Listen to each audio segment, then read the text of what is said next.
Welcome to the Twice Over Movies podcast. If you're new here, check out our website at thetwiceover.com to get a better understanding of how we do our movie reviews. Our goal is to provide insight on elements of a movie which you consider more or less important, so that our scores are never misleading. Remember to follow us at the Twice Over on Instagram, Twitter, and Facebook, and support us on Patreon.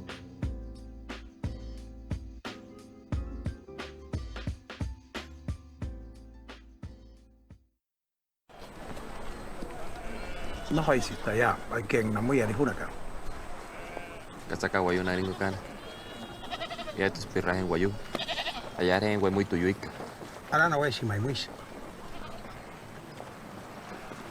Ay ruguaneca sa mojos. Mohosu wa noria no tuma. Mohosu na mai wani na wayu kana. No horera rate su chiqua. Sakira hanta naka.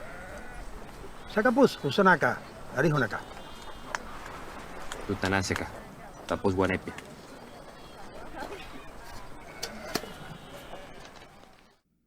Just a quick note here. This is our first week doing the episode where we are splitting our review and our discussion. So what you're going to hear today is just the review, which is spoiler free. Enjoy. Welcome everyone to the Twice Over Movies podcast. I'm your host Faraz. And I'm your host Fahad. Today we're discussing Birds of Passage. It is a film from 2018 or 2019, depending on the release date and where you were, by director Cristina Gallego and Ciro Guerra. Right. I did not realize there was two directors when I watched it. I did not realize either. I thought it was just Ciro Guerra. Yeah, Ciro Guerra is the one who did Embrace of the Serpent, right? Yeah, and that's why we sought out this movie. That is why we sought out this movie, and I will say now I liked it more than Embrace of the Serpent. Oh, wow. All right. What about you? I think you liked Embrace of the Serpent more, right? I did. Initially, after leaving Birds of Passage, I was like, yeah, this doesn't really hold up against Embrace the Serpent, but I've come to appreciate Birds of Passage a little bit more. I love this movie for sure, but I think you're not alone. You know, Dan, I think Dan also liked Embrace of the Serpent more. Oh, okay, gotcha. Okay, so let's get into our scores, Fahad. Okay. I will get started with writing. Sure. For the writing score for Birds of Passage, I gave it an 80. It's a generally quiet all right. movie. Considering everything that's happening, is pretty quiet, right? I agree completely. I actually also gave it a score of 80, but do continue on. When there is dialogue, it's well done. It's purposeful. It moves the story. The dialogue itself has some depth to it. There's like a lot of symbolism.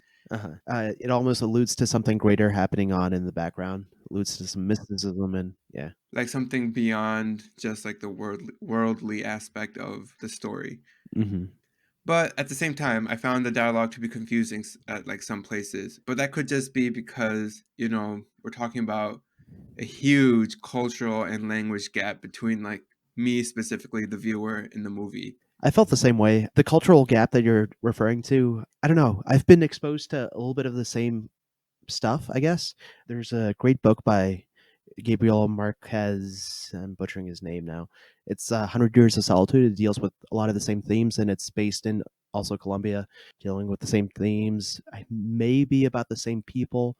In fact, one of the characters shares the same name, Ursula, the matriarch of the family here and then the matriarch of the family over there.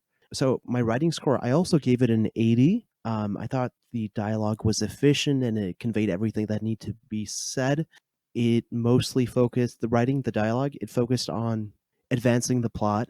There's nothing fluffy or illogical. Everything had an action and consequence. But I think that was also the flaw. I think the movie created that dialogue for the purpose of the plot, but not to develop the characters as well as it should have.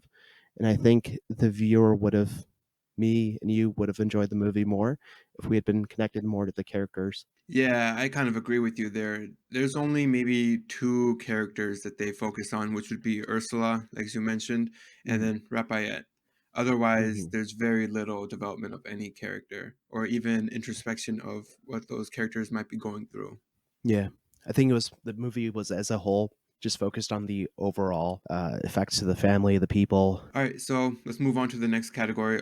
This is direction and plot. I gave this a 90. I thought the story is great. It's simple but engaging, but it's also just fascinating. I mean, if we think about how popular drug movies or like movies about drug trade or TV shows are, but there's nothing that tells like this story. And I thought the overall direction was great too. I felt generally immersed into the movie. I was very interested and fascinated with everything that's going on because again, the YU language, culture, customs, etc. That stuff is new to me, and I don't see this stuff on the big screen ever. The pacing felt a little fast, meaning the story progressed pretty quickly, even though it is, I guess you could say, quote unquote, a slow movie. Like it's slow, but then the story is fast. I can But see it's what you're not really saying. distracting. It's Yeah. not distracting because if it was to be like if they progress the story slower, then I feel like the movie would have dragged. So it's not even really a criticism. But yeah, 90 is my score for direction and plot. Your point of the movie moving fast in some ways and slow in other ways, I completely see where you're coming from.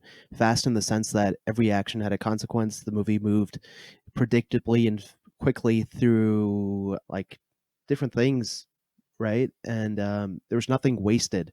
There's no wasted plot lines or detours. Everything was pretty efficient in telling the story of this tragedy. I gave the direction and the plot a score of 95. Let Okay. me go into that a little bit more. The film's written obviously as kind of like a Greek tragedy. It deals with the loss of tradition, value, life, familial bonds, friendship. The movie's not supposed to be entertaining in the traditional way. It's more inclined to leave the viewer to soul search and reflect on the reality of the drug trade and what it's done to the YU people. It has a story that's to be endured, and while it's fatiguing, it's satisfying to see the ending come, even as the way it was heavily foreshadowed, right? The ending, but it was still satisfying to see the ending come and just kind of like wrap up the movie. The movie starts and ends with this blind poet, a very Homeric figure. Yeah, and he's basically breaking up the story and narrating it for us part by part. Yeah. We kind of are pretty close on those. So far, we're very close in terms of our scores. We'll move on to acting next. 90 is my score for acting. I thought it was pretty believable, good acting. Chemistry felt right between specific characters. Again, there's not that many characters that we're focused on, but the ones that we are, I thought they did a good job. The delivery was on point. So it just makes it easier to give it a high score, right? Just Hmm. because there's only like a handful that we're focused on throughout the movie. Yeah. So I gave it a score of 80. So I found out the movie utilized a mix of professional and native actors or non-professional actors. That those non-professional actors were found amongst the YU people, and I thought the movie Hmm. was well cast. None of the movie performances felt flawed. I found it interesting that the best performances were given by the female characters of Ursula and Zeta, Zeta being the wife. Raphael's performance, the portrayal of his character, I thought it was fine. His character was stoic and solemn, which demands less of the actor. I kind of wish the character. This is more of the flaw of like the writing, I guess. I wish his character was less stoic, just because we that would allow the viewer to get in his head a little bit more. I agree with all your points there.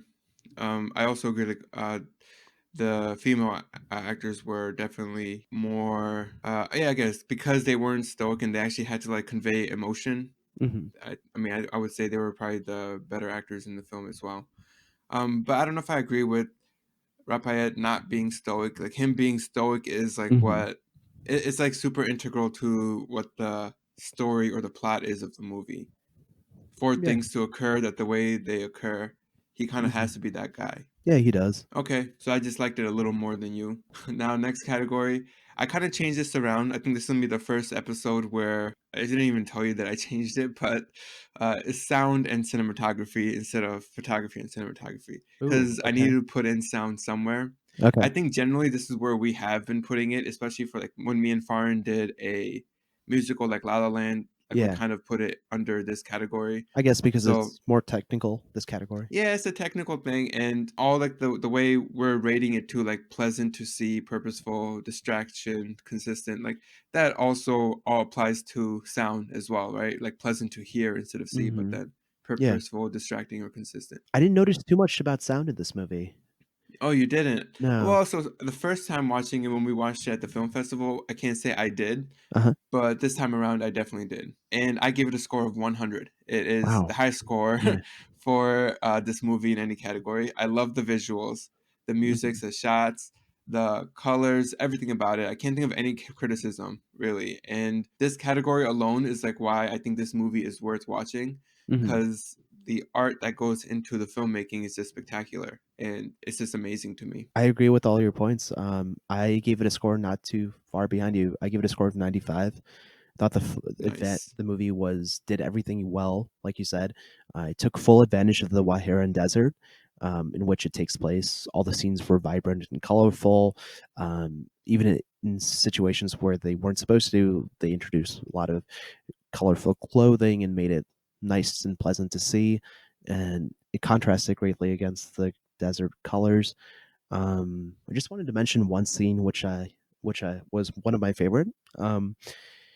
It's a scene in which the camera was attached to the vehicle, to the front bumper, and the viewer is only seeing a fraction of what was illuminated by the Yeah. headlights, and it rolls up on a very grisly scene. And I thought that was a creative and suspenseful way of revealing something which the directors intentionally didn't want to reveal, knowing that the directors didn't want to revel in the violence of traditional drug trafficking movies. They went for more of an approach of just showing the results, and so this was a creative way of unfolding the scene without. Dude, I really like that Yeah. that scene as well. I Oh, mean, because nice. you're finding out exactly at the same time as Raphael, who's driving the vehicle, right? Yeah, and it's almost turning, and then you see like a glimpse of what's going on.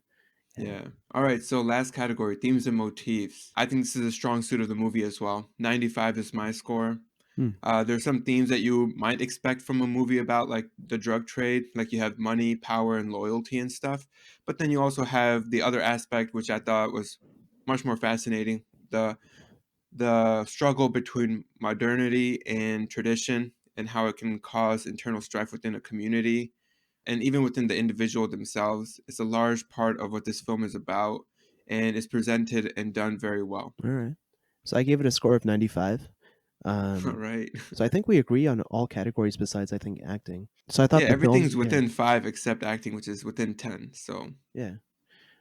So what I thought about the motifs and themes, I thought the film did an excellent job of incorporating the ways of the YU people into the plot.